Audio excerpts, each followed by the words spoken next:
बिस्मिल्लाहिर्रहमानिर्रहीम। अस्सलाम वालेकुम नाज़रीन, आप देख रहे हैं प्रोग्राम सिटी 10। मैं हूं आपकी मेज़बान अना यूसुफ। उम्मीद है आप ठीक ठाक होंगे और माह मुबारक की खूब तैयारी कर होंगे। अभी रात को जाना हुआ कुछ चीज़ें ख़रीदने के लिए, ग्रॉसरी करने के लिए, तो हर जगह पर, हर स्टोर पर इस कदर रश था कि पता चल रहा था कि माह मुबारक की रौनकें जो हैं वो शुरू होने वाली हैं।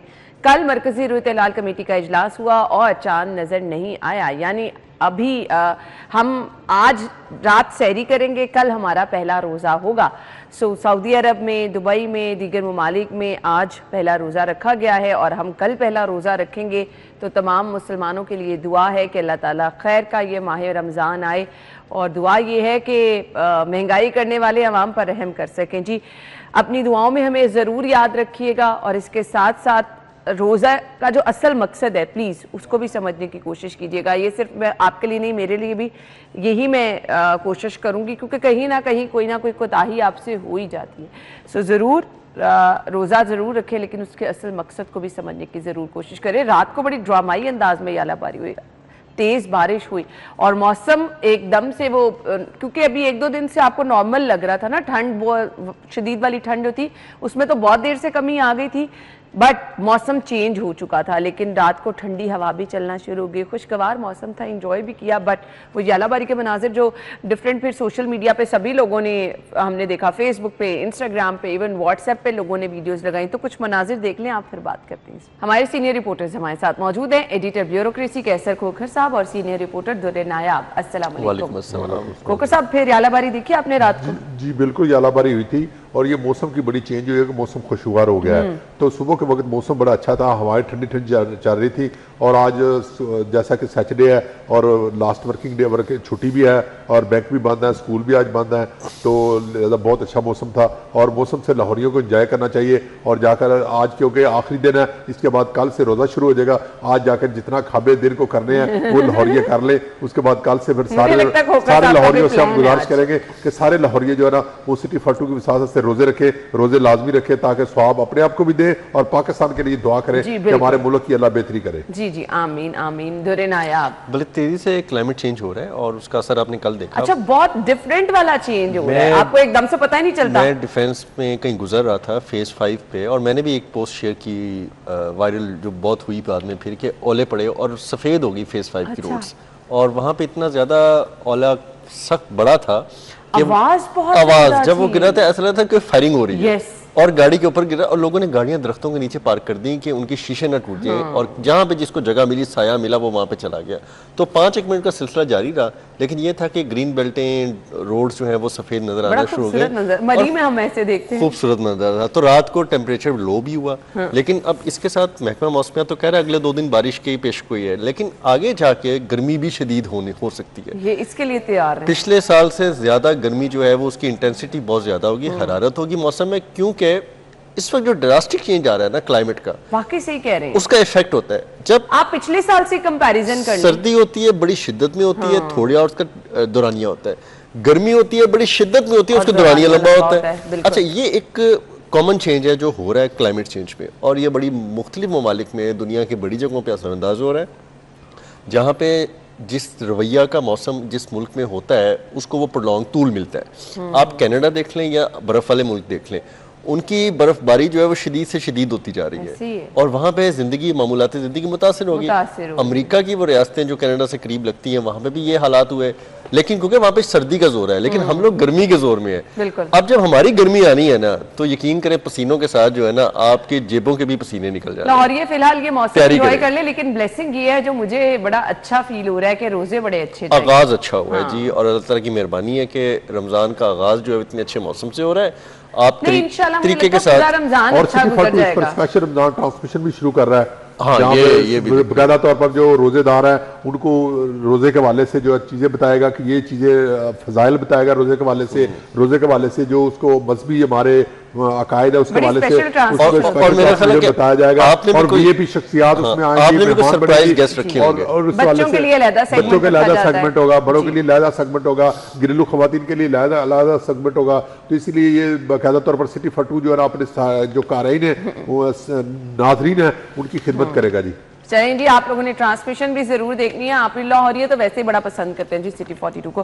खबरों की तरफ आ जाते हैं जी। मरीजों को शदीद परेशानी का सामना है। सर्विसेज अस्पताल की इमरजेंसी में अद्वियात नायाब हैं। बड़े अफसोस के साथ ये कहना पड़ता है। कल हमने आपसे खबर शेयर की, जो एक हफ्ता पहले लिफ्ट गिरी, अभी तक वो मुरम्मत नहीं हो सकी क्योंकि तरजीहात ये नहीं है।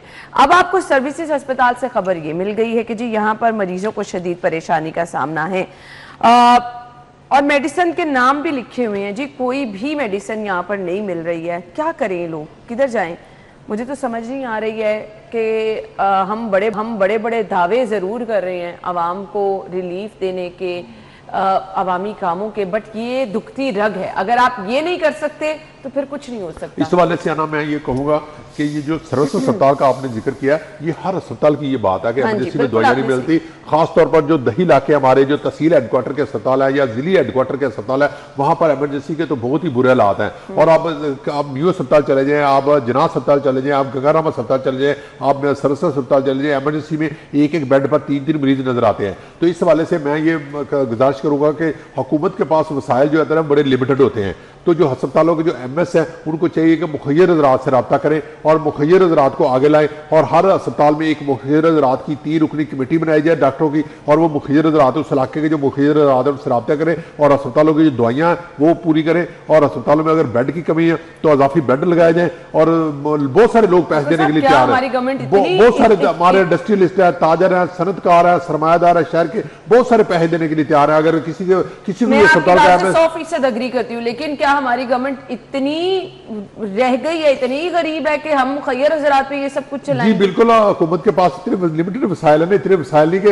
आप देखिए आपका एजुकेशन सेक्टर मेरा इससे इख्तिलाफ है, मेरा इससे इख्तिलाफ है, मेरा इससे इख्तिलाफ है। आप मैं तो खुद समझ रही हूं, आप 1.5 अरब रुपया लगा के हॉर्स एंड कैटल शो करा रहे हैं। एग्जैक्टली सिर्फ लाहौर में। आप तरजीहात अपनी सेट कर लेना। आप सिर्फ लाहौर में छोटे से मतलब के पूरे पंजाब को उल्टा लें। आप लाहौर उसका एक हिस्सा है ना, मेट्रोपॉलिटन सिटी है नो डाउट, लेकिन आप अगर वहां पे 1.5 अरब रुपए लगाकर एक रिक्रिएशन प्रोग्राम लॉन्च कर रहे हैं जिसमें भी पूरे लाहौरियों को जाने की इजाजत नहीं थी माजरत के साथ। मैंने ये पहले भी हाईलाइट किया है कि लाहौरियों को बहुत सारे जगहों पे जाने की इजाजत नहीं दी गई और कई जगह पासेस जो सेल हो रहे थे वो भी नहीं गया। अगर आप वहां पैसे लगा सकते हैं तो आपको हेल्थ की जो प्रायोरिटी सेट करनी है, आप तरजीहात आपने वो बना पूरी दुनिया में health setup, health care workers और हेल्थ के प्रोफेशनल्स को प्रायोरिटी दी जाती है। ऐसे ही है। आपके पास वसाइल हैं लेकिन बेतरतीबी इतनी ज्यादा है। काश हमारे वुज़रा जो हैं वो जो मीडिया रिपोर्ट्स को गलत साबित करने पे आधे आधे घंटे की प्रेस कॉन्फ्रेंस करते हैं, काश वो नोटिस लेने की प्रेस कॉन्फ्रेंस भी कर लें और इन चीज़ों को निगेट गलत करने की बजाय वो कहें कि हाँ ये हमारे अंदर फ्लॉज हैं, हम इसको ऐसे कवर करेंगे और हमारे ये प्लान्स हैं। कोई वजीर तो आके कहे ना, कोई वजीर तो आके ये प्रोग्राम करे कि जी हमारे पास ये फ्लॉज हैं, हम इनको कवर करेंगे और हम आपसे वादा करते हैं कि ये हमने स्ट्रेटेजी प्लान की है, आप देखिएगा कि ये प्लान होगा। कोई ऐसा नहीं करता, बस वो कहते हैं जी कि वो पुराने दौर में ऐसा होता था, पुरानी हुकूमतों ने ऐसा कर दिया, हमने कर दिया तो क्या हो गया। आप इससे बाहर निकलना है, आप इससे बाहर निकलें। आपको लोगों ने मैंडेट दिया है, लोग चाहते हैं कि जी आप उनके लिए सर्व करें। एक तालीम और एक सेहत, इन दोनों के हालात बेहतर हो जाए। अब आपने 1 साल की बेहतरीन कारकर्दगी को आइंदा 1 साल में बदतरीन में तब्दील करना है। अब आप इस चीज़ का भी तयन करें।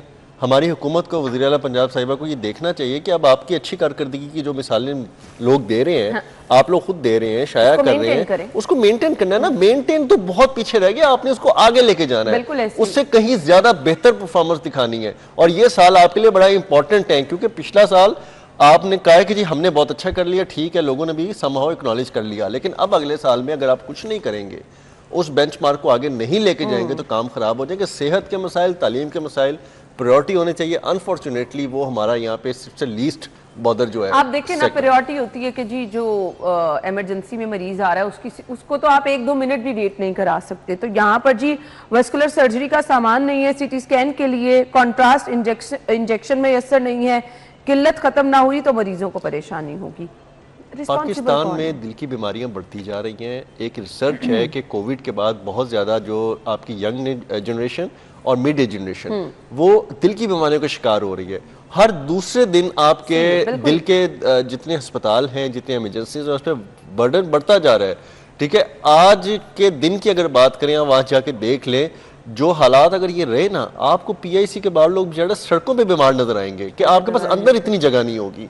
और कुर्सी स्टिच नहीं होता, स्टिचर के ऊपर बैठे हुए मरीज Exactly. ड्रिप उनको लगी हुई है और वहां पर बैठे हुए मरीज हैं और व्हील चेयर के ऊपर मरीज बिठाए हुए हैं। इतना हालात खराब है और हुकूमत को चाहिए, मैं ये गुजारिश करूंगा कि मरियम नवाज इतना काम कर रही है तो खास तौर पर जो अस्पतालों में जो बेड की तादाद है ये डबल कर दे। आप नए अस्पताल ना बनाए, हमें नए अस्पतालों की जरूरत नहीं है। जो मौजूदा अस्पताल है, आप मौजूदा अस्पतालों में जो बेड की तादाद है वो डबल कर दे। तमाम जो इमरजेंसी और इंडोर में मरीजों की जो तादाद है वो बेड की तादाद डबल कर दे और मौजूदा अस्पतालों को आप बेहतर कर ले। नया अस्पताल बिल्कुल ना बनाए, नया अस्पताल बहुत बन गया है, जो पहले बने हुए हैं उनको सिर्फ चला ले बस। अच्छा, लोग इमरजेंसी में आते हैं, ईसीजी के लिए लाइन लगा के खड़े होते हैं, ठीक है जी, वो खड़े और उन्होंने ना जिस तरह एक स्लॉटर हाउस नहीं होता, एक बंदा आया लिटाया, उसको जल्दी से ईसीजी की, दूसरा उठाया उसको बाहर भेजा, दूसरा आया लिटाया ईसीजी की। मैं तो हैरान हो गया देख के कि यार ऐसे भी कोई करता है। दरख्वास्त है जी सीएम साहिबा से, प्लीज इस मामले पर नजरसानी करें। एंड यस, ये सिर्फ सर्विसेज में नहीं, अगर आप न्यू पे नजर डालेंगी वहां पर भी यही मामला होगा। जिना जनरल तो ये चीजें आवाम के लिए बड़ी मुश्किलात हैं और दर्दनाक होती हैं। जब आप किसी को तकलीफ में देखते हैं, वो इधर उधर अपनी प्रिस्क्रिप्शन लेके फिर रहा होता है कि जी दवाई अंदर से नहीं मिल रही, बाहर से कहीं से मिल जाए, जेब में उतने पैसे नहीं है, तो यकीन माने दिल बहुत परेशान होता है ये सिचुएशन देखकर। तो सीएम साहिबा से रिक्वेस्ट है कि इस मामले को ज़रूर देखें गौर से और अस्पतालों में अद्वियात की फराहमी को यकीनी बनाएं। ब्रेक के बाद आपको ज्वाइन करेंगे, हमारे साथ रहिए।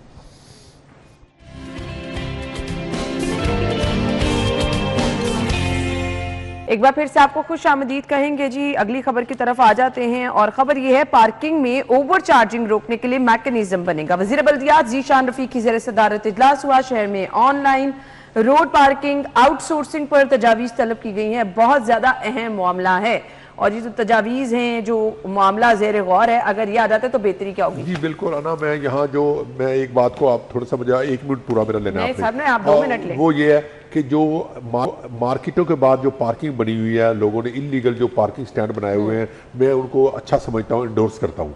वो हाँ वो बिल्कुल वो इसलिए कि वो लोग एक दो बंदा मार्केट के बाहर एक पार्किंग बनाई हुई है, वहां पर मोटरसाइकिल या गाड़ी खड़ी करता है, वो 50 रुपए लेता है, आपकी गाड़ी की हिफाजत भी करता है। दूसरा वो क्राइम नहीं करता, वो एक उसका रोजगार तो लगा हुआ ना, वरना वो जाकर स्ट्रीट क्राइम करेगा फिर आप ठीक रहेंगे, वो जाकर कोई फ्रॉड करेगा फिर ठीक रहेंगे। अब लोगों का इतने लोगों का इस वाले से पार्किंग स्टैंड के वाले से रोजगार लगा हुआ है, तो अगर 50 रुपए लेकर वो गाड़ी की हिफाजत भी तो करता है ना, गाड़ी खड़ी करके आपके गाड़ी का ख्याल भी तो बाद में रखता है ना, ये भी तो रखे ना। और गवर्नमेंट जाते पर गवर्नमेंट हर मार्केट के बाहर पार्किंग स्टैंड बनाए, हर मार्केट के बाहर गवर्नमेंट खुद मार्केट गिरा दे। जिन्होंने पार्किंग स्टैंड नहीं बनाए हुए, जिनकी पार्किंग का बंदोबस्त नहीं है, उन मार्केटों को गिराया जाए, उन बिल्डिंगों को गिराया जाए, उन प्लाजों को गिराया जाए, ताकि वहां पर पहले पार्किंग का बंदोबस्त हो, बाद में प्लाजे बने जाए। ये तो हुकूमत कर नहीं सकती। तो अगर मैं जैसे मैं लिंक रोड पर जाता हूं तो यहां पर इमाने माल के बाहर जो है ना पार्किंग बनी हुई है, सड़क के ऊपर बनाई हुई है पार्किंग, तो वहां पर 20-20 रुपए लेता है बंदा, तो वो गाड़ी खड़ी कर देता है। आप मकनूल में जाते हैं, बच्चों को लेकर वापस आते हैं, वापस आने तक गाड़ी की हिफाजत भी करता है और गाड़ी फिर निकलवाता भी है, पीछे ट्रैफिक का इशारा, ट्रैफिक का वार्डन बनकर ना गाड़ी निकलवाता भी है। तो ये मैं समझता हूं कि हुकूमत को चाहिए कि जो इस तरह लोगों ने पार्किंग बनाई हुई है, लोगों ने, और लोग जो 50-50 रुपए लेकर गाड़ियां खड़ी करते हैं या 20 रुपए मोटरसाइकिलों से लेते हैं, उनको तंग ना किया जाए, वो वरना जराइम करेंगे। वो क्राइम करेंगे, कोई 20-50 रुपए नहीं लेता, वो क्राइम करेंगे, उनको रोका जाए।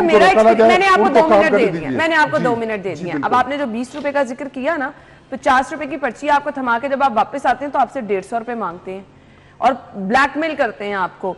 आप इनलीगल पार्किंग को किस तरह से आप कह रहे हैं? वो तो जगह जगह शहर में ऐसे अगर कहेंगे तो जिसका जहां दिल करेगा। ब्लैकमेल तो आपने बहुत अच्छा लफ्ज यूज किया है। बदतमीजी करते हैं, बदमाशी करते हैं, फैमिली के साथ वो लिहाज नहीं करते, आपको गुंडागर्दी करके कहते हैं, धौंस जमाते हैं कि जो होता है कर लो, पैसे जो होता है कर लो, ठीक है जी। अब आप देखें, एक जगह खोखर साहब ने मिसाल दी, खोखर साहब का अपना टेरर है, टेरर भी है। जब गाड़ी से एक बंदा निकलता है 6 फुट का, तो अगला बंदा वैसे घबरा जाता है, ठीक है। ऊपर से वो सिटी फोटो का टॉप रिपोर्टर हो और सेक्रेटरीट की बीट करते हो, SHO सारे ऑन कॉल हो, तो कौन पंगा लेगा? मसला आम आदमी का है। आप पार्किंग स्टैंड्स की तो बात छोड़ें, बात यहाँ पे हो रही है जो वहाँ पे ओवर चार्जिंग करते हैं, वहां पे जो 100 रुपए 150 रुपए आपसे नाजायज भत्ता वसूल किया जाता है, बात तो उसकी हो रही है। पहले इवन दुरे नायाब ये सरकारी अस्पतालों में हो रहा है। पार्किंग लॉट्स तो चले ठीक है, अब तो PH ने भी बदमाशी शुरू कर दी है कि आप पार्कों में जाएंगे तो वो जाके जी पैसे लेंगे, वो कहते हैं जी हमने तो, वहां पे जो ठेकेदार है वो कहते हैं जी हमने तो कानून अमेंड करा लिया जनाब, आप पैसे दें, ठीक है जी। वहां पे लोग तफरी करने पहले आते ही ज़िनी मरीज बन जाते हैं। देखिए, आप एक अच्छे मूड से निकले हैं, आप पार्कों में तफरी जा रहे हैं, मार्केट में शॉपिंग करने जा रहे हैं, किसी होटल में खाना खाने जा रहे हैं, अगर आपकी स्टार्ट पे बदमजगी हो जाए, किसी पार्किंग स्टैंड वाले बंदे से, लड़के से जिसको तमीज नहीं है बात करने की, उसने नहीं देखना आपके साथ फैमिली है नहीं है, तो किस मूड से आप जाके शॉपिंग करेंगे, खाना खाएंगे, पार्क में तफरी करेंगे? आप वहां पे बंदे तमीजदार तो करें, फिर उनकी शिनाख्त कोई नहीं है। अगर आपको किसी बंदा को टक्कर गया तो कोई लाहौर पार्किंग कंपनी का कोई जैकेट पहनी हो, उसका ऊपर यहाँ पे उसका नाम चस्पा होना चाहिए, कंप्लेंट के लिए शिकायत का नंबर दर्ज होना चाहिए। कोई चक्कर नहीं है कौन आ गया, कौन पार्किंग ले गया, पता ही नहीं है। आप जहां कहीं पे भी जाएं, दोबारा वहां पे जा रहे हैं, वहां पे पार्किंग वाला बंदा ही चेंज होता है। और ऐसे ऐसे बदतमीज लोग हैं कि एक जगह मुझे भी इत्तेफाक हुआ, तो खैर मैंने तो उसको बहुत भरपूर जवाब दिलवाया बाद में। वो एक जगह कभी किसी के पास फर्ज करें 50 रुपए मांग लिए, नहीं होते, किसी के पास 30 रुपए निकल आते हैं, बंदा कहता है कि ठीक है मैं तुम्हें वापसी किसी चक्कर दे देता हूँ या कुछ, उसको कहेंगे सामने एटीएम है जी, तो एटीएम कटा के सानू दे जी। अच्छा, इस तरह की बातें मेरे पर्सनल एक्सपीरियंस है। मैंने कहा ठीक है चलो, फिर हम तो जो हमसे जोर पड़ता है हमारी सुनी जाती है, कहीं पे हम भी फोन करके रिक्वेस्ट कर लेते हैं, लेकिन 90% लोगों की तो नहीं सुनी जाती। जी, लोग मजबूर हो जाते हैं इनके हाथों। बट अब ये कह रहे हैं कि सख्त कार्रवाई भी होगी अगर आपने ओवर चार्जिंग की, किसी को तंग करने की कोशिश की, जितने पार्किंग की फीस है उतनी लेनी है। अच्छा, वार्निंग के बाद FIR भी दर्ज। मेरी वजीरे, ये सॉल्यूशन है। मेरी वजीरे बल्दियात से ना बहुत ज्यादा इस चीज पे जो है ना वो इख्तलाफ है कि उनसे अपना हल्का तो ठीक हो नहीं सका। नंबर 1, आप उनके शहर में जाके देखें जो हालात हैं, पहले वहां पे जाएं, फिर उनको जो जो टास्क दिए, अगर वज़ीर आला उस पर डायरेक्ट सुपरविजन ना करती, सफाई का टास्क दिया, अगर वज़ीर आला उस पर स्ट्रिक्ट एक्शन ना लेती, कहाँ होना था? अच्छा, उनको जो दूसरा टास्क दिया गया वो बल्दियात के अंदर जो रिफॉर्म्स लाना है, खोकर साहब से पूछ लें, आज तक एक्ट तो बड़ी मुश्किल पास हुआ है उनका, आगे बल्दियाती निजाम में कैसे जाना है? असेंबली में भी पड़ा हुआ है। अच्छा, असेंबली में पड़ा, चले वो भी पास नहीं हुआ, मेरी इन्फॉर्मेशन ये भी गलत हो गई। उसके बाद उसके आगे बल्दियाती निजाम में किस तरह दाखिल होना है, जीरो परफॉर्मेंस। ठीक है, आपका जो लाहौर डेवलपमेंट पैकेज, जिस तरह भी पैसे वज़ीर आला ने अच्छी नीयत से दिए होंगे कि लाहौर के ज़ेरे में इंफ्रास्ट्रक्चर चेंज करना है, आपने उनके अंदर क्वालिटी, उसकी कंट्रोल को, उसकी क्वालिटी को मेंटेन करना था, उसके अंदर रिफॉर्म्स लाके देखना था कि कोई सही पाइप अच्छी क्वालिटी का यूज़ कर रहा है कि नहीं कर रहा। आपने क्या किया? कुछ भी नहीं किया। ठीक है, अब यहाँ पे वज़ीर आला और उनकी टीम को भी सेग्रीगेट करने की ज़रूरत है कि अगर वज़ीर आला ऊपर से कोई अच्छा मशवरा दे देती हैं, वो कोई काम करा देती हैं, फंड कर देती हैं, और जिस वज़ीर की जिम्मेदारी लगा देती हैं वो दूसरी तरफ वज़ीर जो है वो जान मार रहे हैं। बहुत सारे वज़ीर जान मारते हैं, मैं उनको देख रहा होता हूँ फील्ड में। ठीक है, उनकी नहीं चलती, बहुत सारी जगह पे एक अलग बात है। चले, मैंने इसलिए बात की कि कुछ वज़ीर बेचारे तंग हैं, उनकी नहीं चलती। हेल्थ के वज़ीर कुछ तंग है, नहीं चलती। ठीक है, बहुत सारे और वज़ीर हैं जो तंग है, नहीं चलती। ठीक है, लेकिन वो जान मारते हैं। तो मैंने तो इनको फील्ड में भी जान मारते कहीं नहीं देखा। भाई, आप किस मुंह से कह रहे हैं कि ओवर चार्जिंग पे मैं कंट्रोल कर लूंगा, मैकेनिज्म बना लूंगा? बड़ा आपको इस पे जो है वो अपडेट रहना होगा, क्योंकि ये रोजाना वाला मामला है। आप कहां कहां शहर में जाकर जो है इसका ख्याल रख सकते हैं, लेकिन इन चीजों को प्रॉपर टीमें बनाएं, चेक करें, क्योंकि ये जो माफिया है, मैं तो इसको कहूंगी, ये लोगों को दोनों हाथों से लूट रहा है। अब रमजान में लोग शॉपिंग करने भी निकलेंगे, जिसका जो दिल चाहेगा। अब लोग आपसे ये एक्सपेक्ट करते हैं कि आप हमें मैकेनिज्म ना दें, आप हमें एक तगड़ा एक्शन करके बताएं कि हमने ये कर दिया, और इस माफिया को हमने पकड़ लिया। हमने एक दो बंदों को जो है ना, अब देखें ना, एक SHO नया तैनात होता है, वो क्या करता है? वो देखता है कि मेरे इलाके में बदमाश कौन है, वो 2-4 को बुलाता है, उसके बाद उनकी खातिर तवाज़ो करता है, उसके बाद पूरे इलाके के बदमाशों को खबर हो जाती है कि जी कैसर खोकर साहब नए SHO आ गए और अब किसी की बख्शिश नहीं होनी। ये एक तरीका कार है, चलिए, और ये करना पड़ना है। अल्लाह करे आपने जो तजावीज रखी हैं, आप इन पे इम्प्लीमेंट करा सके, कोई अच्छा रिजल्ट मिल सके। ब्रेक के बाद आएंगे जी, हमारे साथ रहिए।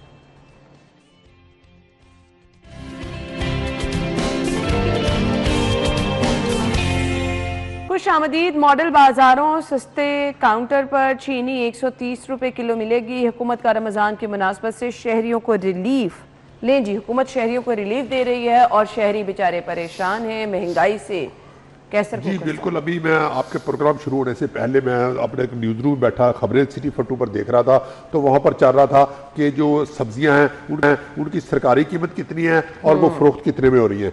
फल की सरकारी कीमत कितनी है, फरोख्त कितने में हो रही है, महंगी फरोख्त हो रही है। हुकूमत कम से कम जो हमारी जो ये किराना मर्चेंट की दुकानें हैं या फ्रूट की दुकानें हैं या सब्जी की दुकानें हैं, यहाँ पर तो महंगाई को कंट्रोल कर ले और बाद में लोगों को पैकेज भी कोई दे ले। क्योंकि आप देखें, हमारा जो वास्ता होता है आम बंदे का, जो 99% लोगों का वास्ता होता है, जो मोहल्ले की जो दुकान होती है, मोहल्ले का किराना स्टोर होता है, या सब्जी वाला होता है, या दूध वाला होता है, या गोश्त वाला होता है, या दालों वाला होता है, उससे रब्ता पड़ता है और वहां पर सरकारी नरखनामा के मुताबिक चीजें फरोख्त नहीं हो रही होती। और हमारे कहाँ गए हमारे प्राइस एडजस्टेड, कहाँ गए हमारे DC लाहौर जो है? ये वज़ीर आला का काम नहीं है कि जाकर महंगाई को कंट्रोल करें। ये डीसी लेवल तक काम है, ये डीसी लेवल तक हो जाना चाहिए, ना चीफ सेक्रेटरी का काम है। लेकिन चीफ सेक्रेटरी मीटिंगें कर रहे होते हैं महंगाई के वाले से, या वज़ीर आला मीटिंग कर रही होती है महंगाई के वाले से, तो हमारी डीसी जो जिला इंतजामिया वो कहाँ गई? हमारे प्राइस मजिस्ट्रेट को एक्टिवेट क्यों नहीं किया गया? और जो ऐसे लोग जो दुकानदारों पर सब्जी की दुकान पर रेट लिस्ट लेके देखे कुछ लगी हुई है, फरोख्त कुछ भी हो रहा है, फ्रूट सेब जो है वो उसकी सरकारी कीमत कितनी है, फरोख्त ज्यादा में हो रहा है,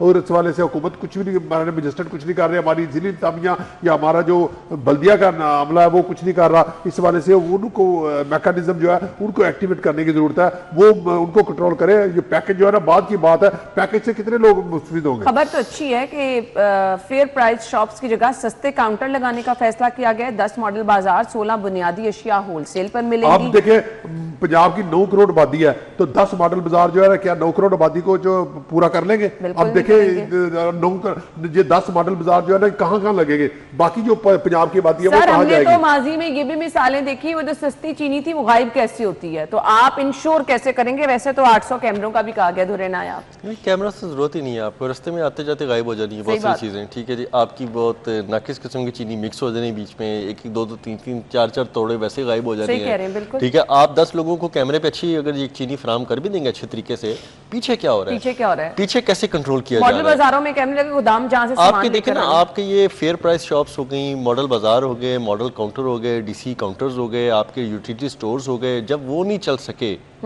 तो मुझे बताएं कि बाकी क्या तो बुरे ही हालात हैं भाई। यही तो बात है ना कि आप जितना भी मैकेनिज्म बना रहे हैं, आपको उस चीनी की फरामी या दालों की फरामी या बेसन की फरामी, आटा घी जो भी आप कर पा रहे हैं, क्या उस पर इम्प्लीमेंटेशन हो रहा है?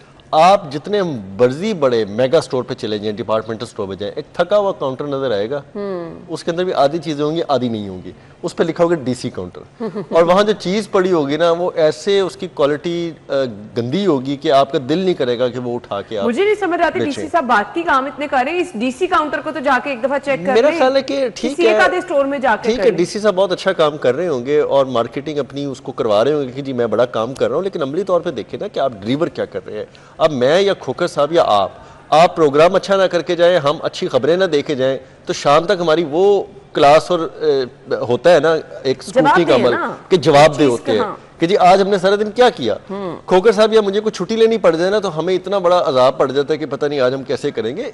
इनके लोग फील्ड से कैसे गायब हो जाते हैं, इनके लोग कैसे पूरा परफॉर्मेंस करके रात को घरों में जाके सो जाते हैं। फील्ड से गायब होना आसान है, आप अपनी ड्यूटी से इधर उधर चले जाते हैं। बिल्कुल नहीं, वो हमारा जो लोकेशन लगी हुई है लोकेशन पर चेक करता रहता है असाइनमेंट डेस्क, हम इस तरह गायब नहीं हो सकते और हमें होना भी नहीं चाहिए अखलाकी तौर पर। हमारी ये ड्यूटी हम तनहा लेते हैं और जब हम तनहा लेते हैं हमारी ड्यूटी है तो हमें अपनी ड्यूटी पूरी करनी चाहिए और ईमानदारी से काम करना चाहिए। अब मुझे देखिए हमें दफ्तर वाले नहीं देख रहे लेकिन अल्लाह ताला तो देख रहा है। अब यही बात देखें ना खोकर साहब की जो बात है, अगर मजिस्ट्रेट्स को भी ये खौफ हो कि चलें अल्लाह ताला का तो उनको खौफ मुझे लगता है नहीं रहा, ठीक है, अब तो कम से कम ये तो देखें ना कि वो नौकरी कर रहे हैं, उनको किसी ऊपर अफसर का खौफ होना चाहिए। कोई बंदा पूछ ले, मजिस्ट्रेट इससे मुतहर्रिक हो जाए ना थोड़ा सा कि जी वो रोज आ रहे हैं जा रहे हैं, अचानक छापे मार रहे हैं ईमानदारी के साथ।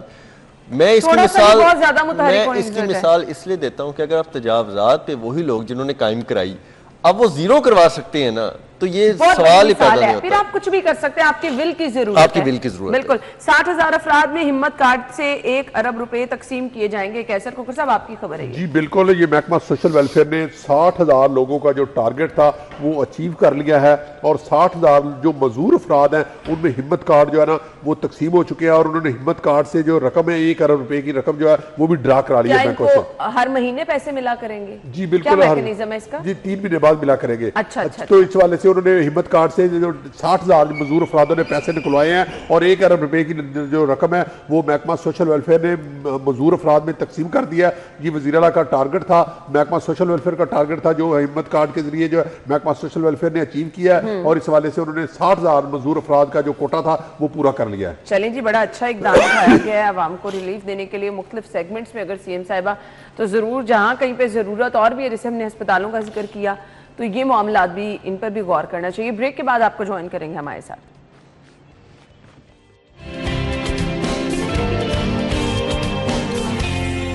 एक बार फिर से खुश आमदीद कहेंगे। ख्वाजा सर अगर आप भीख मांगेंगे तो जेल जाएंगे, इसका कानून मंजूर हो चुका है, दुरेना है आप। अगर भीख मांगने भी बहुत सारे लोग जेल गए तो मेरे ख्याल बहुत सारे लोग फिर इस कैटेगरी में आ जाएंगे, क्योंकि भीख मंगों का मेरा ख्याल ख्वाजा सरा से होना या ना होना तो मुंसलिक नहीं है।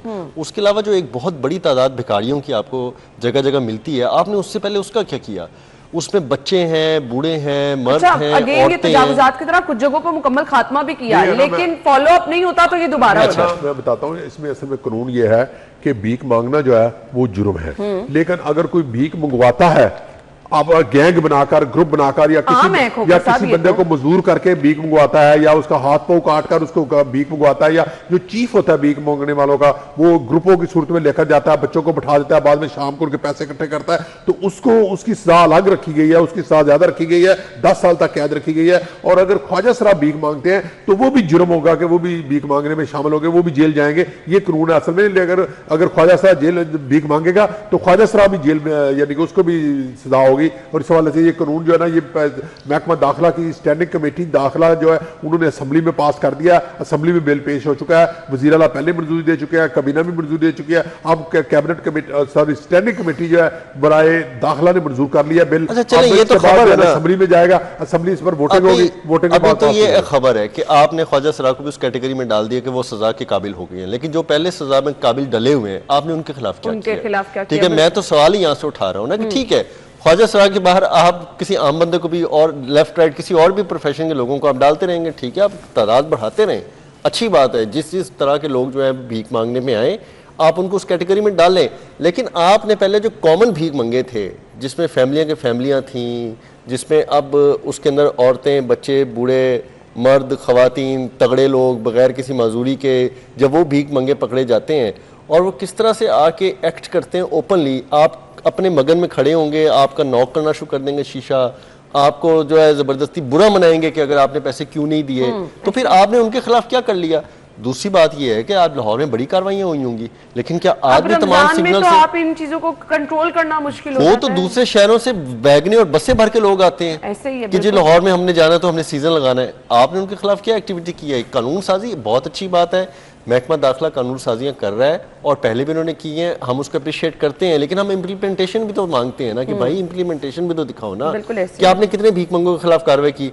लाहौर ये खबर ये होनी चाहिए थी कि लाहौरिये जो है ना अब वो रमजान में भिखारियों के नरगे में होंगे, ठीक है जी। और आप ये देखें कि ये जो भीख मांगने वाले ये जिस तरह पूरे ग्रुप्स बताए हैं खोखर साहब ने, इनके खोखर साहब ने तो नया इजाफा कर दिया कि चीफ भी मंगा भी होता है इसमें, मतलब भीक मंगे नहीं होते, उनके चीफ भी होता है, बच्चों को मजदूर कर देता है, बच्चों के हाथ को काट कर ना, या बच्चों को गूंगा बहरा करके खड़ा कर देता है एक जगह, या बिठाता है, शाम को जाकर बच्चों को उठाकर ले आता है और फिर उसने घर किराए पर लिए होते हैं, वहां पर बच्चों को रखता है। उसके खिलाफ जो 10 साल कैद रखी गई है, उनका जो चीफ होता है भिखारियों का, जो ब्रेक मंगाएगा पैरवी कौन करेगा? आप ये डिस्ट्रिक्ट गवर्नमेंट का काम है, पकड़ेगा कौन, उसकी पैरवी कौन करेगा? अदालतों में जाके उनको जमानतों से खिलाफ उनकी सजाएं कौन दिलवाएगा? उनको इस चीज पे कौन लेके जाएगा? प्रोसिक्यूशन कौन करवाएगा कि उनको 10 साल कैद हो जाए, उनको अंदर रखा जाए? ये तो इतना मजबूत माफिया है कि जनाब ये तो पैसे तो इनके पास बेतहाशा होते हैं, फिर जो बैकअप कर रहे होते हैं लोग वो बड़े बड़े लोग होते हैं, उसके बाद इनका जो पैसे का मामला होता है, अदालतों का मामला होता है, वो उनको हैंडल करना आता है। जमानतें लेके बाहर आना उनका 4 मिनट का काम है।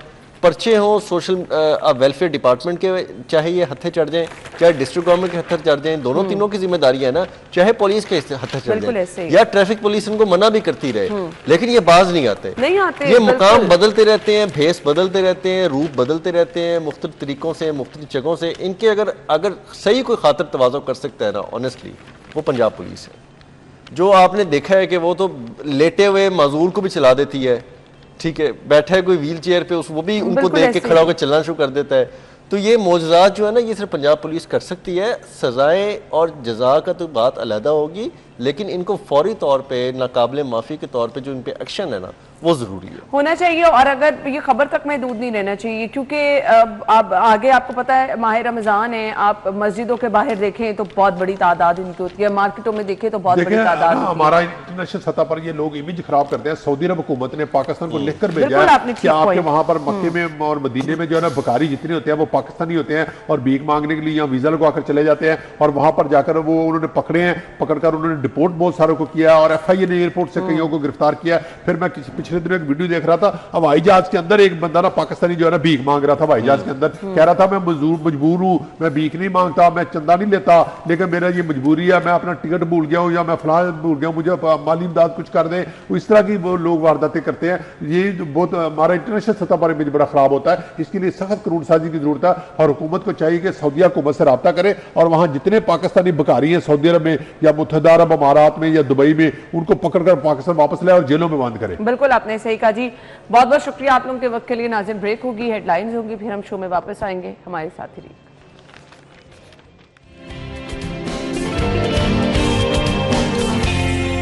नाज़रीन प्रोग्राम के हिस्से में जी हम बात भी करेंगे, खराज तहसीन भी पेश करेंगे। यतीम और बेसहारा बच्चों के लिए जो ज़बरदस्त मॉडल SOS विलेज की जानिब से रखा गया, यानी बिल्कुल स्टार्ट से अगर आपने बच्चों की कफालत ले ली है, उनकी पढ़ाई और उनकी तालीम के सारे अखराजात, यहाँ तक कि उनकी यूनिवर्सिटी तक, फिर शादी तक, उनके तमाम तर अखराजात SOS विलेज की जानिब से बड़ा ज़बरदस्त मॉडल यतीम और बेसहारा बच्चों के लिए अपनाया गया।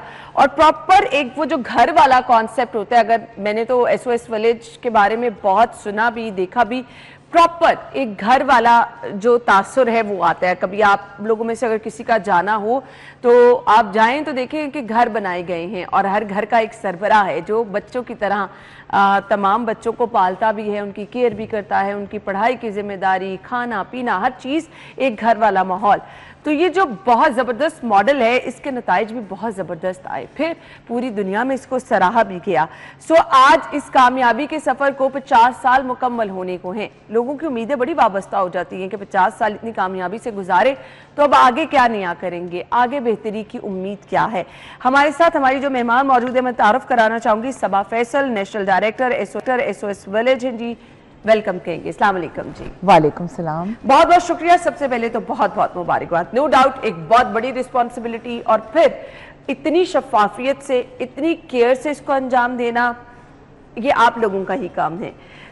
ये विजन किसका था, कैसे स्टार्ट किया और कभी सोचा था कि इतनी कामयाबी मिल जाएगी?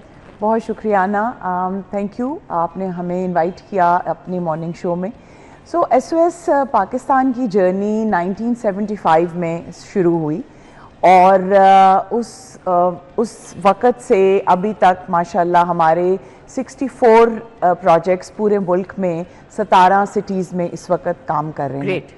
और ये जो मॉडल है हमारा SOS चिल्ड्रन विलेजेस का ख़ास मॉडल, ये हम मुंसलिक हैं, एक हमारा बैनुल अक़वामी इदारा है जिसकी रूट्स हैं ऑस्ट्रिया में।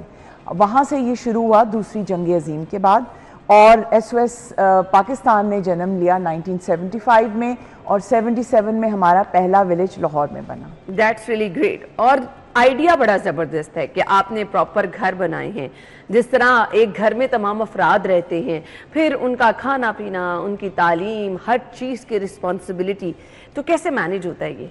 ये जो आइडिया है यही हमें मुनफरिद करता है और इदारों से। बहुत सारे इदारे हैं, बहुत सारी NGOs हैं, और बहुत सारे इदारे हैं जो बहुत नेक काम कर रहे हैं, लेकिन जो SOS पाकिस्तान का जो एक यूनिक चीज़ है, मुनफरिद चीज़ है, वो यही है कि घर जैसा माहौल प्रोवाइड करना। और वो घर जैसा माहौल प्रोवाइड करने के लिए हमें ऑब्वियसली बड़ी मेहनत करनी पड़ती है। उस सूरत में उसकी वजह से होता ये है कि हम अपने जो माहौल हमने बनाया होता है उस घर में, उसको हम बिल्कुल बेहतर तरीके से हम आगे कैसे लेके चलते हैं, उसके लिए हम ट्रेनिंग करते हैं अपनी मदर्स की जो सरबराह होती हैं हमारी उस घर में। और उस ट्रेनिंग की वजह से हम कोशिश ये करते हैं कि बच्चे जो हैं वो बेहतर से बेहतर उनकी केयर हो और आगे वो एक जिम्मेदार शहरी बन के निकले। सही। मुझे बता दें कि एक बच्चा आपके पास आ गया, फिर उसकी केयर का प्रोसेस क्या होता है? छोटे छोटे बच्चे भी यतीम बेसहारा आए होंगे जिनको आपने अपनी आंखों के सामने बड़ा होता देखा, फिर उनकी एजुकेशन, किस तरह से तमाम चीज़ें मैनेज होती हैं? हमारे इदारे में बच्चों की जो उम्र है, जो हमारा क्राइटेरिया है, वो anywhere from newborn to 10 साल की उम्र तक हमारे पास बच्चे आते हैं। और आपने बिल्कुल सही कहा कि बच्चा जब आता है हमारे पास, उनकी एक्सटेंडेड फैमिली लेके आती है उनको, ज़ाहिरी बात है एक बच्चा है, छोटा बच्चा है, डरा हुआ है, वो कैसे एक नए माहौल में एडजस्ट करेगा। बट अल्हम्दुलिल्लाह हमारे उस घर के जो और बच्चे होते हैं, उस घर की माँ होती हैं, हमारे विलेज की जो डायरेक्टर हैं, जो विलेज का पूरा स्टाफ है, वो वेलकम करता है उस बच्चे को। और उस बच्चे का डे 1 से एक उस फैमिली में एक फैमिली मेम्बर की तरह एक सॉर्ट ऑफ वो एक उसमें आ जाता है, उसके गहवारे में, उस लव के गहवारे में। और फ्रॉम डे 1 उसकी स्कूलिंग, उसकी एजुकेशन, वो जब अपनी मैट्रिक करता है उसके बाद अगर उसके अच्छे नंबर आते हैं, वो मेरिट पे वो आगे कॉलेज में दाखिला ले सकता है। तो ये सारा जर्नी हमारी बड़े सालों पे सबा साहिबा बड़ी रिस्पॉन्सिबिलिटी है। अगर हम घर में देखें, बच्चे बीमार भी होते हैं, बच्चे ख्वाहिशात भी करते हैं, बच्चों को ईद पर, इवेंट्स पर सब नई चीज़ें भी चाहिए होती हैं, तो SOS से कैसे मैनेज कर लेता है इतने सारे बच्चों की रिस्पॉन्सिबिलिटी? अना, मैं आपको बताऊं, SOS पाकिस्तान में एक ऐसा मुनफरिद इदारा है जो 100% अपने ही पाकिस्तानी लोगों की डोनेशन से हम चल रहे हैं। और हम बड़े शुक्रगुजार हैं अपने सारे डोनर्स और सपोर्टर्स की कि बच्चे अभी कोई डिमांड करते हैं तो मैं आपको सही ये बात बता रही हूँ, ऑनेस्टली खुद ब खुद वो चीज़ आ जाती है। तो हमें जितनी भी सहूलियात हैं, ज़ाहिरी बात है हमारे सपोर्टर्स, डोनर्स हमें चीज़ें देते हैं। फिर हमारे ऑब्वियसली कुछ स्ट्रक्चर्ड प्लान्स हैं जिनके मुताबिक हम बच्चों की निगहदाश्त करते हैं, जिसमें एक प्लान है स्पॉन्सरशिप एक बच्चे की, जिसमें एक मुनफरिद इंसान है वो बच्चे को स्पॉन्सर करता है। और उसका स्पॉन्सरशिप का मतलब ये है कि उस बच्चे की माहाना एक रकम भेजता है जिसमें उसकी एजुकेशन उसका हेल्थ, उसकी एक्स्ट्रा करिकुलर एक्टिविटीज़, ये सारी चीज़ें उसमें आती हैं। बड़ा ज़बरदस्त ये भी तरीक़ेकार है। अगर आप किसी की ऐसे रिस्पॉन्सिबिलिटी लेना चाहिए, कार खैर करने वाली बहुत दुनिया में लोग हैं बेशक। आपके स्कूल्स भी अपने हैं, अगर कोई हेल्थ फैसिलिटी बच्चे को चाहिए तो वो भी आपकी डोर स्टेप पे अवेलेबल होती है? हमारा जो मैंने आपको बताया 64 प्रोजेक्ट्स हैं, उनमें ऑब्वियसली जो सबसे पहले वो विलेजेस हैं, बट उसके अलावा हमारे SOS हरमन माइनर स्कूल्स भी हैं जो कि हमने अपने बच्चों के लिए स्टार्ट किए। तकरीबन 750 से 1500 बच्चों के लिए वो केटर करते हैं। लेकिन जब हमारे वो बन जाते हैं तो जो अंडर प्रिविलेज कम्युनिटी के बच्चे हैं उनके लिए हम एडमिशन्स को स्टार्ट करते हैं, क्योंकि आई थिंक हमारा भी फ़र्ज़ है एक इदारे का भी कि पाकिस्तान को कुछ वापस दें। तो उसकी नौयत से हम फिर SOS हरमन माइनर स्कूल हमने ये बनाए, जिसमें जो अंडर प्रिविलेज बच्चे हैं वो आते हैं, बहुत सब्सिडाइज नॉमिनल फ़ी है और वो बच्चे अपनी तालीम वहाँ देखते हैं। हेल्थ के हवाले से आपने बात की, तो हमारी हर फैसिलिटी में, हर प्रोजेक्ट में हमने एक नंबर 1 एक हेल्थ सेंटर होता है जिसमें क्वालिफाइड नर्स या कोई डॉक्टर होता है जो 24 घंटे बच्चों की निगहदाश्त के लिए कोशिश कर रहा होता है। उसके अलावा एक बहुत मुनफरिद चीज़ जो मेरे ख्याल है हमारे इदारे को बहुत एक आई थिंक यूनिक चीज़ कह रही, हमारे हर इदारे, हर प्रोजेक्ट में एक क्वालिफाइड साइकोलॉजिस्ट होता है जो इन बच्चों की निगहदाश्त के लिए हर वक्त मौजूद होता है। Really great. ये चीज़ें समझना बड़ी ज़रूरी होती हैं, क्योंकि आप बच्चे को जितनी मर्जी केयर देते रहें, कहीं पर अगर कुछ वो मिसिंग फील करेगा तो उसकी पर्सनालिटी पे उसका असर होता है। तो वी रियली अप्रिशिएट। अच्छा, क्राइटेरिया क्या है, किस तरह से किसी बच्चे की इनरोलमेंट होती है? कोई भी ऐसे बच्चा बेसहारा यतीम बच्चा कहीं पे देखेगा ले आएगा, उसका क्या क्राइटेरिया क्या है आपके यहाँ? सबसे पहले तो कंप्लीट ऑर्फन जिसके माँ बाप ना हो, वफात पा चुके हों, उनको उनकी फैमिलीज़ लेके आती हैं। और आपको आई थिंक पता होगा हमारे कल्चर में बहुत कोशिश की जाती है कि फैमिलीज़ खुद अपने बच्चों को पालें, लेकिन अनफॉर्चुनेटली आपको भी पता है हालात ऐसे होते हैं फैमिलीज़ में कि वो नहीं कर सकते, तो फिर वो फैमिलीज़ बच्चे हमारे पास लेके आते हैं। उसके अलावा जो बच्चे हमारे पास आते हैं, रिफ़र होते हैं, कई दफ़ा अस्पतालों से रिफ़र होते हैं, कोई उनको अबैंडन बच्चे मिल जाते हैं तो वो हमें रिफ़र कर देते हैं। फिर कोर्ट सिस्टम के थ्रू भी कुछ बच्चे हमारे पास आते हैं जहाँ कोर्ट्स करती हैं, डिसाइड करती हैं कि सबसे बेहतर फैसिलिटी इस बच्चे को SOS में मिलेगी, तो उस तरीक़ेकार से भी हमारे पास बच्चे सालाना बुनियाद पर कितने बच्चे आते हैं SOS? हमारे पास बच्चे हर वक्त आ रहे होते हैं, हर रोज़ आ रहे होते हैं और हर डिफरेंट फैसिलिटी में आ रहे होते हैं। और अगर वो हमारे क्राइटेरिया को मीट करते हैं, अगर और उनकी जो भी उनको साथ लेके आते हैं, हमारी भी टीम्स जाती हैं। जैसे आपने पहले कहा कि कोई भी ले आए बच्चा, नहीं ऐसे नहीं होता, क्योंकि हम चाहते हैं कि जो डिज़र्विंग मुस्तहिक बच्चा हो वो हमारे तक पहुँचे। तो हमारी जो लोकल टीम्स होती हैं वो जाके उस फैमिली को विज़िट करती हैं, देखती हैं कि जो सर्कमस्टांसेस हैं वो एक्चुअली सही हैं कि नहीं है, और बच्चे हमारे पास फिर आते हैं। सो अगर आप मुझसे पूछें, हर रोज़ाना बेसिस पे 1-2 बच्चे आ रहे होते हैं। आई एम रियली सरप्राइज्ड कि हर रोज अगर बच्चे आ रहे हैं तो घरों में तो राशन की फिक्र होती है, घरों में तो बच्चों के कपड़ों की फिक्र होती है, घरों में तो आपको हर बुनियादी चीज चाहिए। हमें नॉर्मल लग रहा होता है ना, पानी, गैस, ये वो, बट जब आप इतनी सारी चीजें मैनेज कर रहे होते हैं तो छोटी छोटी चीज मैटर करती है।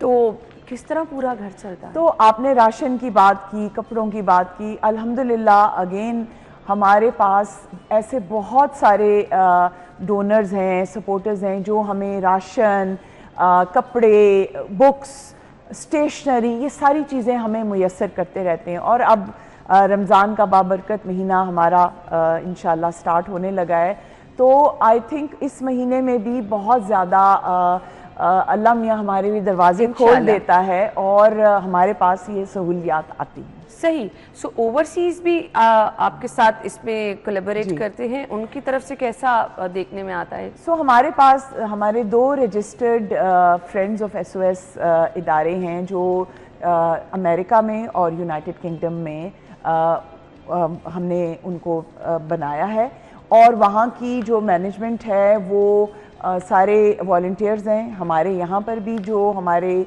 जितने भी कमेटी मेंबर्स हैं, बोर्ड मेंबर्स हैं, वो भी वॉलंटियर्स हैं, और वहाँ से भी हमारे पास सालाना तौर पे फंड रेजर्स होते हैं, और वहाँ पर जो पाकिस्तानी लोग हैं जो बाहर रहते हैं अमेरिका में या इंग्लैंड में, वो हमें अपनी जो भी ज़कात हैं, अतियात हैं, वो भेजते हैं। तो बच्चियों की शादी भी करते हैं जब बड़ी हो जाती हैं, पढ़ लिख जाती हैं, उनको हुनर सिखाना, इस काबिल बनाना कि आगे जाके उनको कोई प्रॉब्लम ना हो, तो ये तमाम मराहिल भी आप लोग देखते हैं? बिल्कुल जी, ये मराहिल बड़े मुश्किल मराहिल हैं, आपको भी मालूम है, सबको मालूम है कि एक बच्चे या बच्ची की शादी करना कितना मुश्किल काम है। तो हाँ, ये SOS ऐसा इदारा है जो जिसमें बच्चियाँ उस वक्त तक हमारे पास रहती हैं जब तक या वो खुद सेटल हो गई हों, अपनी फैमिली में वापस चली जाएं, या उनकी शादियाँ ना हो जाएं। और SOS में हम अपनी बच्चियों की बाकायदा उस तरह से शादी करते हैं जैसे हर घर में होती है। रिश्ता अगर आता है तो हमारी टीम जाती है पता करने रिश्ते का, बच्ची से पूछा जाता है, उसके ख़ानदान से पूछा जाता है कि वो रज़ामंद है कि नहीं है। हम ये चीज़ भी इंश्योर करते हैं कि बच्ची अपनी तालीम मुकम्मल कर ले, उसके बाद वो सेटल हो।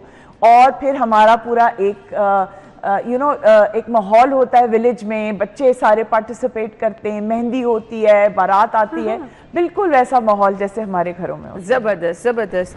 चैलेंजेस क्या हैं आपको? देखिए, चैलेंजेस हर जगह होते हैं, हर इदारे में होते हैं, और SOS में भी ऑब्वियसली जहाँ पर इतनी अच्छी चीज़ें हो रही हैं, हमारे पास लोग इतने अच्छे आ रहे हैं, लेकिन चैलेंजेस होते हैं। सबसे बड़ा चैलेंज जो मैं कहना पसंद करूँगी, ज़ाहिरी बात है, एक छोटी सी सोसाइटी में रहते हुए आपने जब डोनर से फंड्स मांगने होते हैं या डोनेशन इन काइंड मांगनी होती है तो मुश्किल होता है, बिकॉज जैसे आपने पहले भी कहा, बहुत सारे इदारे हैं, बहुत सारी ऐसी NGOs हैं जो काम कर रही हैं अच्छे कामों के लिए, तो थोड़ा सा लैंडस्केप ज़रा कम हो जाता है। तो उस तरह से अगर आप कहें फंडिंग के तौर पे तो थोड़ा सा आई थिंक कंपटीशन ज़्यादा हो गया है, उसके हवाले से भी। दूसरा एक और बड़ा इम्पॉर्टेंट चैलेंज है अच्छी रिसोर्सेज आना, अच्छी मदर्स को हायर करना, अच्छे लोगों को हायर करना इदारे में जो हमारे क्राइटेरिया के मुताबिक हों, वो भी एक चैलेंज होता है। हमारी पूरी कोशिश होती है जो हमारी मदर्स हमारे साथ बच्चों की निगहदाश्त कर रही हैं वो ट्रेन मदर्स हों, एजुकेटेड मदर्स हों, लेकिन आपको भी पता है रियलिस्टिकली ऐसा नहीं होता। तो वो थोड़ा सा चैलेंज आता है जिस पे फिर हम उसको अबूर करते हैं, हम ट्रेनिंग देते हैं 6 महीने के लिए इन मदर्स को ताकि वो इस चीज़ को कर सके। तीसरा चैलेंज, हमारे इदारे में अभी कैपेसिटी है और बच्चे लाने की, तो मैं आपके प्रोग्राम की प्लेटफॉर्म पे बैठ के सब अपने जितने भी हमारे लोग इस वक्त देख रहे हैं उनसे ये कहना पसंद करूँगी कि प्लीज़ अपने इर्द गिर्द में कम्युनिटी में देखें, अगर ऐसे बच्चे हैं जो SOS में के क्राइटेरिया के मुताबिक हैं, जो यतीम हैं, बेसहारा हैं, जिनको ज़रूरत है, SOS के दरवाजे आप सबके लिए हमेशा खुले हैं। आपके पास बच्चे लड़कों को भी रखने की वो तमाम फैसिलिटीज मौजूद है? बिल्कुल, हमारे जो विलेज में है वो बच्चे बच्चियां इकट्ठे रहते हैं, लेकिन जब लड़के प्यूबर्टी में आते हैं 12-13 साल पे, तो हम उनको एक सेपरेट हाउस में कर देते हैं 1 साल के लिए, जिसको हम ट्रांजिशन हाउस कहते हैं। वहाँ पर भी एक सीनियर मदर होती है जो इन बच्चों की निगहदाश्त करती है। उसके बाद 14 साल की उम्र में ये बच्चे हमारे यूथ होम में चले जाते हैं, जो हमारा ही प्रोजेक्ट है, जो बिल्कुल साथ होता है विलेज के। और वहाँ पर लड़के जो हैं वो फिर अपनी तालीम व तरबियत हासिल करते हैं, और 23 से 25 साल की उम्र पे जब अपनी तालीम कंप्लीट कर लेते हैं, उनके पास एम्प्लॉयमेंट होती है, जॉब होती है, फिर वो यहाँ से ट्रांजिशन आउट करते हैं। सही। सो मुझे ये बता दीजिएगा, अब आप अगर एक घर में बच्चे रह रहे हैं तो उनके खेल कूद के लिए कुछ एक्टिविटीज़ ऐसी, अब जाहिर बात है बच्चे, अब हमारे घरों में भी यही होता है, स्कूल से आए, पढ़े लिखे, आके अपने घर स्कूल का काम किया और फिर सो गए, लेकिन बच्चों को कुछ एक्स्ट्रा टाइम चाहिए होता है। सो कुछ ऐसी एक्टिविटीज़ भी होती हैं कि बच्चे अच्छा टाइम स्पेंड कर सकें? जी बिल्कुल, हमारे बच्चे माशाल्लाह आई वुड से बड़े प्रिविलेज्ड हैं कि बहुत सारे वॉलंटियर्स आके अपना टाइम देते हैं, जिसमें गेम्स का बहुत इम्पॉर्टेंट चीज़ है। एक तो गेम्स हो गई कि कैसे वो अपनी एनर्जी को बाहर निकालें, जिसके लिए हमारे गेम्स टीचर होते हैं। Cricket, football, basketball, table tennis, ये सारी चीज़ें होती हैं बच्चों के लिए। उसके अलावा हमारे वॉलंटियर्स या हमारे टीचर्स आते हैं जो बच्चों को और तरीके की तफरी करते हैं, जिसमें आर्ट एक्टिविटीज़ होती हैं, स्टोरी टेलिंग होती है, हमारी लाइब्रेरी है, हमारी लैब्स हैं, कंप्यूटर लैब्स हैं, जिसमें बच्चे ये सारी अपनी तफरी का सामान करते हैं। सही। सो मुझे ये बता दीजिएगा, प्लान्स आगे क्या हैं? ये 50 साल तो बड़ी कामयाबी से आप लोगों ने मुकम्मल किए, फ्यूचर प्लान्स क्या हैं, क्या करना चाह रहे हैं? अना, हमने SOS लाहौर 3 बच्चों से स्टार्ट किया था 1977 में। माशाल्लाह अब हमारे पास 2500 से ज़्यादा बच्चे हैं। That's great। और हमने एक इदारे से एक प्रोजेक्ट से शुरू किया था और अब 64 प्रोजेक्ट्स हैं। तो आगे इंशाल्लाह हमारा प्लान यही है, एक्सपैंड करना, जहाँ पर हमारा फुटप्रिंट नहीं है, जहाँ पर हमारा प्रेजेंस नहीं है। जैसे कि अभी हमने स्टार्ट किया है प्लानिंग रहीम यार खान में, हमें गवर्नमेंट ऑफ पंजाब ने लैंड दी है, वहाँ पर हमने अपने प्रोजेक्ट्स बनाने हैं, तो करने का हमारा इरादा है। बिल्कुल। चलें जी, गुड लक। मैसेज क्या होगा देखने वालों के लिए? सब देखने वालों के लिए आज मैसेज है, रमज़ान का महीना आ रहा है, और वैसे भी प्लीज़ SOS को याद रखिए अपनी रमज़ान के महीने में भी, और अपनी पूरी साल में हमें याद रखिए। हम आप सब बच्चों के लिए जो यतीम बेसहारा हैं, ये इदारा है, आइए खुद आके देखिए हम क्या काम कर रहे हैं और फिर अपना डिसाइड कीजिए। बेशक्ति। तो हम भी अपने प्लेटफॉर्म से रिक्वेस्ट करना चाहेंगे उन तमाम मुखैर हज़रात से जो इस माह मुबारक में बढ़ चढ़ कर कार खैर में हिस्सा लेना चाहते हैं। ये यतीम और बेसहारा बच्चे, नो डाउट जिनकी रिस्पॉन्सिबिलिटी SOS ने उठाई है, ये आपकी तवज्जो के मुंतज़िर हैं, आपके प्यार के मुंतज़िर हैं। चले आप हेल्प नहीं कर सकते, लेकिन आप जाके देखें ज़रूर, इनको टाइम ज़रूर दें। सो आप खुद फील करेंगे कि ये बच्चे किस तरह से ज़िंदगी गुजार रहे हैं, और इनके लिए शफ़क़त का हाथ भी बहुत ज़्यादा अहमियत का हामिल होता है। थैंक यू सो मच, बहुत शुक्रिया आपके वक्त के लिए। हम ब्रेक के बाद आपको ज्वाइन करेंगे, स्टे विद अस।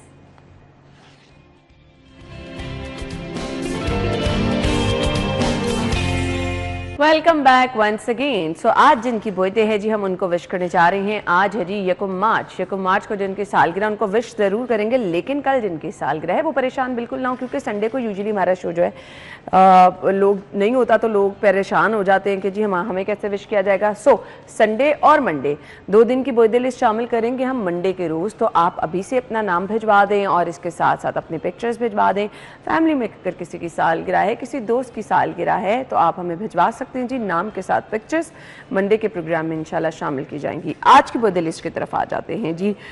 उज़मा इकबाल की सालगिरह है, मोहतसिम की सालगिरह है, हसीब की, मोहम्मद अली लोधी, फातिमा, मोहम्मद अली आतिफ। इसके बाद जी ईसक कैसर की सालगिरह है, सीनियर ट्रांसमिशन ऑफिसर है मेसम जैदी, इनकी सालगिरह है। हमजा कैसर प्रोडक्शन एसोसिएट एंड प्रोग्रामिंग के जी, इनकी सालगिरह है। तो आप सब लोगों को सालगिरह की बहुत मुबारकबाद। Wish you a very happy birthday all of you.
Once again happy birthday. So आपने ये करना है जी, अगर मंडे को सालगिरह है या संडे को, तो आप पिक्चर्स भिजवा दें, प्रोग्राम में शामिल हो जाएं। हम ब्रेक के बाद आपको ज्वाइन करेंगे। स्टे विद अस।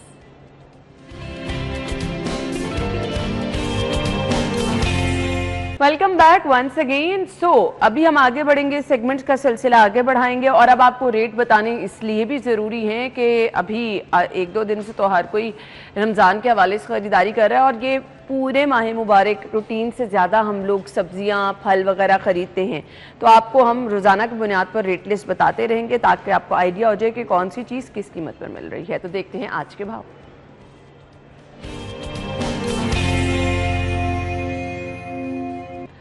समरा इस वक्त मौजूद है ओपन मार्केट में, रेट लिस्ट उनके पास है, उनकी तरफ चलेंगे। Over to you.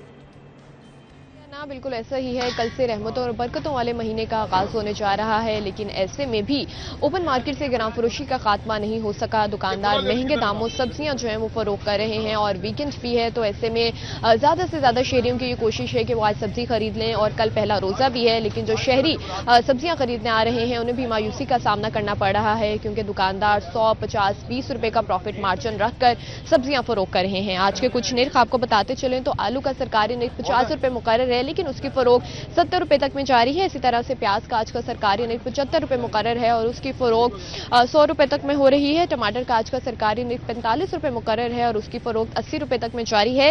इसी तरह से लहसुन का फी किलो सरकारी निर्ख 580 है, लेकिन ओपन मार्केट में 650 रुपए तक में फरोख्त हो रहा है। अदरक का सरकारी निर्ख 355 है और उसकी फरोख्त 400 रुपए तक में जारी है। इसी तरह से शिमला मिर्च का सरकारी निर्ख 67 रुपए मुकर्रर किया गया है, लेकिन उसकी फरोख्त 100-120 रुपए तक में हो रही है। सब्ज मिर्च का आज का सरकारी निर्ख 105 है और उसकी फरोख्त फी किलो 150 रुपए तक में हो रही है। और इसी तरह से अगर आपको दीगर सब्जियों के निर्ख भी बताते चलें तो मटर का आज का सरकारी निर्ख 47 रुपए मुकर्रर है, लेकिन उसकी फरोख्त 50 रुपए तक में जारी है। बंद गोभी का आज का सरकारी निर्ख 28 रुपए मुकर्रर है और उसकी फरोख्त 50-60 रुपए तक में हो रही है। नींबू का फी किलो जो है वो सरकारी निर्ख 105 है और उसकी फरोख्त भी 150 रुपए तक में हो रही है। और इसी तरह से मेथी का आज का सरकारी निर्ख 38 रुपए मुकर्रर है और उसकी फरोख्त भी 50 रुपए तक में जा रही है। और बैंगन का आज का सरकारी निर्ख फी किलो 67 रुपए मुकर्रर है और उसकी फरोख्त भी 120 रुपए तक में हो रही है। शहरी जो आ रहे हैं उनकी जानिब से यही कहा जा रहा है, शिकवे का इजहार किया जा रहा है कि इंतजामिया को चाहिए कि रमजानुल मुबारक का महीना आ गया है, ऐसे में ग्राम फरोशों को लगाम दे और दुकानदारों को भी चाहिए कि सरकारी निर्खनामे में जो कीमतें मुकर्रर हैं उन पर जो है वो सब्जियां फरोख्त। लेकिन ओपन मार्केट में बिल्कुल इसके बरअक्स जो है वो चल रहा है। दुकानदार जो है अभी भी अपना प्रॉफिट मार्जिन रख रहे हैं और सरकारी निर्खनामे की बजाय जो है वो महंगे दामों सब्जियां फरोख्त कर रहे हैं। शहरियों की जानिब से इंतजामिया से ये अपील की जा रही है कि सरकारी निर्खनामे में जो कीमतें मुकर्रर हैं उनका इतलाक यकीनी। थैंक यू सो मच जी। आपने साथ साथ हमें भी अपडेट रखना है कि आपको प्रॉब्लम्स क्या आ रही हैं खरीदारी के हवाले से, ताकि हम आपकी रिक्वेस्ट जो है वो काबे बाला तक पहुंचाते रहें, इंतज़ामिया तक पहुंचाते रहें, डीसी साहब को बताते रहें कि आवाम को ये मसले हैं।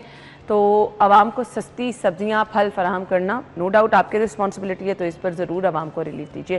ब्रेक के बाद आएंगे। स्टे विद अस।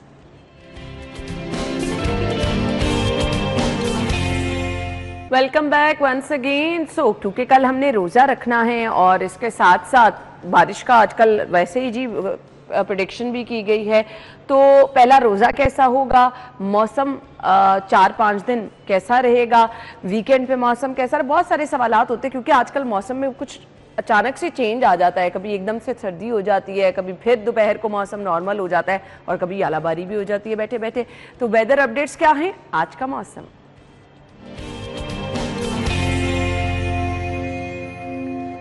अच्छा जी, हमारी रिपोर्टर उसवा इस वक्त बाहर मौजूद है, उनसे जान लेते हैं। जी उसवा, आज का मौसम बताइए कैसा रहेगा, वीकेंड पे कैसा रहेगा, पहला रोजा कैसा रहेगा। गुज़िश्ता रोज़ अब बारिश के बाद जो है वो हवा में खुनकी जो है वो बढ़ गई है। साथ ही साथ अगर हम आज की बात करें तो सुबह सवेरे ही सूरज ने जो है वो शहर को अपनी लपेट में ले लिया है, मगर ये जो धूप है ये काफ़ी खुशगवार महसूस की जा रही है। ठंडी हवाएं चलने का सिलसिला भी जारी है। अगर मौजूदा दर्जा हरारत की बात करें तो इस वक्त जो है वो 13 डिग्री सेंटीग्रेड रिकॉर्ड किया गया है। ज़्यादा से ज़्यादा 23 तक जाने के इम्कान ज़ाहिर किए गए हैं महकमा मौसमियात की जानिब से। साथ ही साथ जो कि बारिशें मुसलसल हो रही हैं तो हवा में नमी का तनासुब जो है वो मौजूदा 98% रिकॉर्ड किया गया है।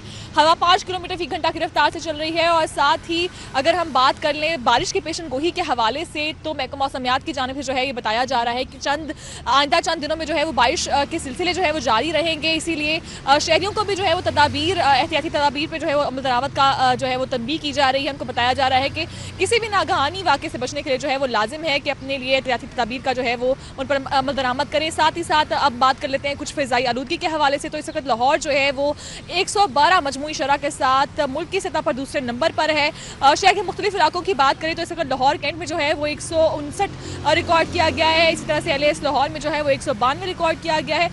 इसी तरह से अस्करी 10 में जो है वो 195 रिकॉर्ड किया गया है। मुख्तलिफ शहर के हिस्सों में जो है वो इस वक्त मुख्तलिफ मजमूई शरह रिकॉर्ड की जा रही है। लेकिन बारिश के बाद जो है वो फ़िज़ाई आलूदगी में बहुत बड़ी कमी देखने को मिली है। गुज़िश्ता चंद माह में मुसलसल जो है वो बहुत ज़्यादा फ़िज़ाई आलूदगी देखने को मिल रही थी, जो कि बहुत बड़ा जो है वो ख़तरा माना जा रहा था। लेकिन बारिश ने जो है वो रमज़ान से पहले अपनी बरकतें जो है वो बिखेर दी है, माह रमज़ान ने भी, और बारिश ने लाहौर का मौसम भी अच्छा कर दिया है और साथ ही साथ फ़िज़ाई आलूदगी में भी काफ़ी कमी आई है। जी सो नाज़रीन, इसी के साथ ही हमें आपसे इजाज़त चाहिए। आपके साथ वेदर अपडेट भी हमने शेयर कर दी और क्या रेट चल रहे हैं जी मार्केट में सब्जियों के। तो ये हमने हर रोज़ पूरे रमज़ान इंशाल्लाह जो सस्ते बाज़ार लगाए गए होंगे जी, वहाँ से भी हम आपके साथ शेयर करते रहेंगे क्या सिचुएशन है, लोगों का फीडबैक क्या है। आपने भी अपना फीडबैक हमें देते रहना है। साथ ही साथ कल हम सब लोगों ने पहला रोज़ा रखना है जी, तो अगेन वही मैं रिक्वेस्ट करना चाहूँगी, हम रोज़ा ज़रूर रखेंगे लेकिन रोज़े की असल अहमियत और असल मकसद को भी समझने की कोशिश कीजिए। अपना फीडबैक हमें ज़रूर दीजिए, अपनी सजेशन हमें ज़रूर दीजिए। और साथ ही साथ अगर आप कोई टैलेंट रखते हैं तो हमारे फेसबुक, इंस्टाग्राम पेज पर ज़रूर शेयर कीजिए, हम आपको भी शो में मदद कर सकते हैं। इंशाल्लाह मंडे को जब दूसरा रोज़ा होगा जी, हमारी और आपकी मुलाकात होगी। अपना बहुत सारा ख्याल रखिएगा, अच्छे से रोज़ा रखिएगा। इजाज़त दीजिए, अल्लाह हाफ़िज़।